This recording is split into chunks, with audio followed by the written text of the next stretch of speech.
কত না সংস্কৃতি যুগে যুগে এসে মিশেছে এই বাংলার পাড়ে। পারস্য, পর্তুগিজ, বিলেতি, চীনা, আরবীয়, দেশি কত ঘাটের রান্নার স্রোত এসে মিলেছে বাংলার পাতে। খাওয়া দাওয়ার বৈচিত্র্য তাই বঙ্গ সংস্কৃতির অবিচ্ছেদ্য অঙ্গ। আজকের ভিডিওতে আপনাদের বলবো যুগে যুগে বাঙালির খাদ্যাভ্যাসের ইতিহাস। প্রাচীন, মধ্য, আধুনিক যুগে বাংলার খাদ্যাভ্যাসে এসেছে পরিবর্তন। পার্সি, তুর্কি, আফগান, আরবীয়রা তখন প্রায় পুরো ভারতের রাজ্য বিস্তারে ব্যস্ত। এই রাজ্য বিস্তার করতে করতে নিজেদের অন্যান্য সংস্কৃতি সহ খাবারের অভ্যাসও ঢুকিয়ে দিয়েছে বাংলার নানা প্রান্তরে। এরই মধ্যে আবার 1500 শতকে বাংলায় আসে পর্তুগিজরা, 16 শতকে হানা দেয় ইংরেজরা, 16 শতকের শেষার্ধে প্রবেশ করে ওলন্দাজ আর ফরাসিরা। মোগল সাম্রাজ্য প্রতিষ্ঠার প্রায় 8.5 দশকের মাথায় ঢাকা সুবা বাংলার রাজধানীর মর্যাদা পায়। এ সকল ঘটনা বাংলার রান্নার ভূগোলকে পাল্টে দেওয়ার জন্য যথেষ্ট ছিল। তাই সময়ে সময়ে যুগে যুগে এক এক জাতির খাবারের স্বাদ সানন্দে গ্রহণ করেছে বাঙালি। অন্যান্য দেশে যখন শুকনো মাটিতে ধান চাষ হতো, তখন ভারতবর্ষেই প্রথম জলে ডোবানো জমিতে ধান চাষ শুরু হয়। আর বাংলার বা বাংলাদেশের ভৌগোলিক কারণেই কি আদিবাসী কৌম সমাজের উত্তরাধিকারের ফলেই কৃষিপ্রধান বাংলার প্রধান খাদ্য হয়ে ওঠে ভাত। এমন খোঁজই পাওয়া যায় 14 শতাব্দীর প্রাকৃত পৈঙ্গল গ্রন্থে। অর্থাৎ যে রমণীর কলাপাতায় গরম ভাত, ঘি, মৌরলা মাছ এবং নলিতা অর্থাৎ পাট শাক পরিবেশন করে স্বামীকে খাওয়ায়, সেই স্বামী ভাগ্যবান। নৈষধ চরিতে ভাতের আরও বিস্তারিত বর্ণনা আছে। পরিবেশিত অন্ন হইতে ধূম উঠিতেছে, তাহার প্রতিটি কণা অভগ্ন, একটি হইতে আরেকটি বিচ্ছিন্ন। সে অন্ন সুসিদ্ধ, সুস্বাদু আর শুভ্রবর্ণ, সরু ও সৌরভময়। 14 শতকেই চর্যাপদের একটি বৌদ্ধ গানে দেখা যায় বাড়িতে অতিথি এসেছেন, অন্যদিকে হাঁড়িতে নেই ভাত, তাই বলে কবি বিপদে পড়ে দুঃখ করছেন। কলাপাতায় গরম গরম ঘি আর ভাত দেওয়ার কথা জানা যায় ভট্টাচার্যের বাড়িতে মহাপ্রভুর ভোজনের বর্ণনায়। 15 শতকে কৃষ্ণদাস কবিরাজ রচিত চৈতন্য চরিতামৃত গ্রন্থে। এ থেকে প্রমাণিত হয় ভাত প্রাচীন যুগ থেকেই বাঙালিদের প্রধান আহার্য। তখন থেকেই বাঙালিদের ভাতের প্রতি দুর্বলতা, ভাত না হলে যেন চলেই না, এই অভ্যাস আজও চলছে। এ তো গেল ভাতের কথা। ভাত কি শুধুই খেয়ে পার হয়েছে? কখনোই না। তাই ভাতের স্বাদকে পরিপূর্ণ করতে ভাতের সাথে যোগ হয়েছে নানা ব্যঞ্জন। কবিকঙ্কন মুকুন্দরামের চণ্ডীমঙ্গল কাব্যে ভাতের সাথে আহার্য কিছু খাদ্যের খোঁজ পাওয়া গেছে, যেমন নোটেরাঙা তোলে শাক পালং নলিতা, তিক্ত ফল তার শাক কলতা পলতা, সাজতা বনতা বন পুই ভদ্রপলা, নটুয়া বেথুয়া তোলে ফিরে খেতে খেতে, মহুরি শুল্কা ধন্না ক্ষীর পাই পেটে। বিভিন্ন দেশীয় শাকপাতার ভাতের সাথে খাওয়ার হতো, কখনো ভর্তা, কখনো ঝোল বা তরকারি। টক দই খাওয়ারও বেশ প্রচলন ছিল ভাতের সাথে বা আহার শেষে। প্রাচীন কোনো গ্রন্থে ডাল খাওয়ার সন্ধান পাওয়া যায় না। বাংলাদেশ বা পূর্ব ভারতে কখনোই ডালের চাষ হতো না বলেই সবাই জানে। তাই আশা করা হয় পরবর্তীকালে ডালের সংস্পর্শে আসেন বাঙালি এবং অতঃপর তা এক আবশ্যকীয় পদে পরিণত হয়। ধারণা করা হয় দক্ষিণের সেন রাজবংশ এবং উত্তর পশ্চিম থেকে আগত ইসলামের ফলেই ডালের আগমন ঘটে। ব্যঞ্জন রত্নাকর নামক আধুনিক বাংলা ভাষার এক রান্নার বইতে মুগ, অরহর, মসুর এবং কলাই ইত্যাদি ডালের বিভিন্ন রান্নার পদ্ধতি সম্পর্কে জানা যায়। এবার দেখা যাক সবজির সূচনা কিভাবে হয় বাঙালিদের খাবারের ক্ষেত্রে।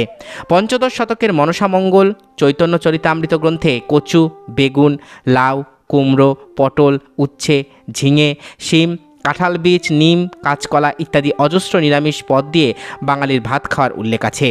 পর্তুগিজদের আগমনে বাঙালিরা দেখা পায় নতুন কিছু সবজির, যেমন 17 শতকে এলো আলু, তারপর টমেটো এবং কাঁচা লঙ্কা। যে কাঁচামরিচ আর আলু ভাতে ছাড়া বাঙালির খিদে মেটে না, তা কিন্তু আসলে নিজেদের আবিষ্কৃত খাদ্যই নয়। ভাগ্যিস পর্তুগিজরা এসেছিল বাংলায়। বাঙালি মাছ কবে থেকে খাওয়া শুরু করে তার কোনো সঠিক দিনক্ষণ পাওয়া যায়নি, তবে বাংলায় যত নদী নালা খাল বিল ছিল তাতে ধারণা করা যায় আদিকাল থেকেই মাছ খেত বাঙালি। সেজন্যই এই জাতির সাথে ওতপ্রোতভাবে জড়িয়ে আছে মাছে ভাতে বাঙালি কথাটি। মাছ পৃথিবীর সবচেয়ে প্রাচীনতম প্রাণী। পশ্চিমবাংলার চন্দ্রকেতুগড়ে একটি পোড়ামাটির ফলকে মাছের উৎকীর্ণ চিত্র পাওয়া গেছে। ধারণা করা হয় ফলকটি 4র্থ শতকের। আবার বাংলাদেশের পাহাড়পুর ময়নামতিতে পাওয়া বিভিন্ন ফলকে মাছ কোটার ঝুড়িতে করে মাছ নিয়ে যাওয়ার ছবি ফুটে ওঠে। মাছ যে বাঙালির অতি প্রাচীন এক খাদ্যাভ্যাস তা এ সকল ফলকই প্রমাণ করে। তবে বঙ্গদেশে ইসলাম ধর্মাবলম্বীরাই বেশি মাছ খেত। ব্রাহ্মণ আর বৌদ্ধ ধর্মানুসারীদের জন্য মাছ খাওয়ার সুযোগ ছিল না ধর্মীয় বিধিনিষেধের কারণে। তবে বাঙালি শাস্ত্রকারদের মধ্যে ভবদেব ভট্ট প্রমাণ করেছিলেন মাছের গুণাগুণ এবং মাছ খাওয়ার সুফল। মাছ বাঙালির কাছে যে প্রিয় খাদ্য ছিল তার প্রমাণ পাওয়া যায় বিভিন্ন রন্ধন বইয়ে। গৃহিণীরা সেকালে বহুভাবে মাছ রান্না করতেন। যেমন জোড়াসাঁকো ঠাকুরবাড়ির প্রজ্ঞাসুন্দরী দেবী তার রান্নার বইতে 58 পদের মাছ রান্নার পদ্ধতি জানিয়েছেন। মধ্যযুগে বাঙালির বিভিন্ন মঙ্গল কাব্যে মৎস্য ভোজনের বিপুল বর্ণনা রয়েছে। রুই, কাতলা, চিতল, মাগুর, চিংড়ি, পাবদা, শোল ইত্যাদি মাছের নাম আছে সেগুলোতে। ভারতচন্দ্রের অন্নদামঙ্গল কাব্যে আছে খড়কি, চিংড়ি, কচ্ছপের ডিম, ভেটকি সহ অসংখ্য কথা। প্রাচীনকাল থেকেই শুটকি মাছ বাঙালির কাছে জনপ্রিয়তা লাভ করে। ষোড়শ শতকে বিজয়গুপ্তের মনসামঙ্গল কাব্যে মাছ রান্নার বিভিন্ন বিবরণ পাওয়া যায়। যেমন কই মাছ আদার রসে রান্না করা হতো, রুই মাছ দিয়ে হতো কলতার আগা, ঝাঁঝালো সর্ষের তেলে হতো খরসুন মাছ। বাঙালির বিয়ে বাড়িতে কিংবা গায়ে হলুদে রুই মাছ সাজিয়ে পাঠানো এক শুভাশিসের প্রতীক।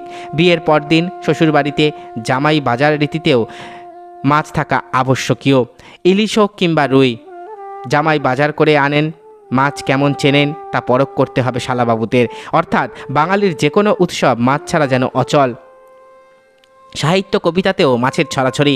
ঈশ্বরগুপ্ত বলেছিলেন, ভাত মাছ খেয়ে বাঁচে বাঙালি সকল, ধানে ভরা ভূমি তাই মাছ ভরা জল। মাংস খাওয়ার বর্ণনাও পাওয়া যায় চর্যাপদে, ভুসুকুপার গানে। মাংসের ক্ষেত্রে গোমাংস, খাসি, হরিণের মাংস খাওয়ার চল ছিল মধ্যযুগ থেকেই। হরিণের মাংস খুব সুস্বাদু, তাই চর্যাপদে লেখা ছিল, আপনা মাংসে হরিণা বৈরী। অর্থাৎ হরিণের মাংস এতই সুখ্যাতি যে সবাই বনে এসে হরিণ খুঁজে খুঁজে মারে। সে সময় বাঙালির বিয়ের ভোজে হরিণের মাংসের পদ অনিবার্যভাবে পরিবেশন করা হতো, সাথে খাসি এবং পাখির মাংসও থাকত। বিজয়গুপ্তের মনসামঙ্গলে দেখা যায়, মাংসতে দিবার জন্য ভাজে নারিকেল, ছাল খসাইয়া রান্ধে বুইরা খাসির তেল। বেজি, সজারুর মাংস রান্নার বর্ণনাও পাওয়া যায় বিভিন্ন কাব্যগ্রন্থে। এছাড়া কাঁকড়া, শামুক, হাঁস, শূকর অনেকেই খেত। বৌদ্ধ ধর্মানুসারে আবার জীব হত্যা মহাপাপ, তাই তারা ছিল নিরামিষভোজী। ব্রিটিশ শাসনামলে ভাতের ওপরেই জোর দিয়েছে বাঙালি, তবে শখ হলে লুচি পরোটা খাওয়ার চল তো ছিলই। বিংশ শতকে রুটি খাওয়ার পুরোদস্তুর অভ্যস্ত হয়ে পড়ে বাঙালি। গ্রাম বাংলায় যদিও 3 বেলা ভাত খাওয়াই রেওয়াজ ছিল, কিন্তু শহুরে মানুষের এত সময় কোথায়, তাই তারা রুটি পাউরুটিকে বেছে নিয়েছে জলখাবারে খাবার জন্য জনজীবনের ব্যস্ততায়। যদিও বর্তমানে রকমারি খাবারের ছোঁয়ায় ভাতের ওপর মানুষের অনীহা লক্ষণীয়। ঘি মেশানো ভাত কি স্বাদের, সে কথা জানে আজকের প্রজন্ম। নিত্যদিনের খাদ্য তালিকায় আছে মুরগির মাংস, তাও দেশি নয়, হাইব্রিড ব্রয়লার মুরগি। বকের মাংস খাওয়া এখন বিলাসিতা। মিষ্টি খাওয়া বাঙালির খাদ্যাভ্যাসের অন্যতম বৈশিষ্ট্য সেই প্রাচীনকাল থেকেই। তবে সেকালে মিষ্টি বলতে প্রচলিত ছিল হাতে তৈরি নাড়ু, বিভিন্ন রকমের পিঠেপুলি আর পায়েস। চাল দিয়ে তৈরি হতো মুড়ি, চিরা, খই ইত্যাদি। আবার এই চিরা, খই এবং মুড়ি দিয়ে তৈরি হতো মোয়া। আর মিষ্টি সাধারণত তৈরি হতো দুধের তৈরি যে কোনো রকমের খাদ্যই ছিল দেব খাদ্য। ভগবান শ্রীকৃষ্ণের প্রিয় খাদ্য ননি এবং মাখনের কথা কেনা জানে, তাই সে সকল খাদ্য শ্রেষ্ঠ বলে বিবেচিত হতো। কিন্তু অন্যদিকে ছানা তৈরি হতো দুধ বিকৃত করে, তাই ধর্মীয় বিধানে ছানা ছিল অখাদ্য। সুকুমার সেন তার কলিকাতার কাহিনী গ্রন্থে লিখেছেন, ক্ষীর, মাখন, ঘি, দই এগুলো কাঁচা দুধের স্বাভাবিক পরিণাম, কৃত্রিম অথবা স্বাভাবিক, কিন্তু কোনোটি দুধের বিকৃতি নয়। ছানা কিন্তু ফোটানো দুধের কৃত্রিম বিকৃতি। পূর্বে যখন চিঠি বিলির রীতি ছিল, তখন কোনো চিঠি বা খবর পাঠানোর সাথে ব্যবহার করা হতো মিষ্টি। সেই মিষ্টি এবং খবর পাঠানোর রসায়নের ফলেই সৃষ্টি হয়েছিল সন্দেশ। পূর্বে সন্দেশ তৈরি হতো বেসন, নারকেল, মুগের ডালের সঙ্গে চিনি মিশিয়ে।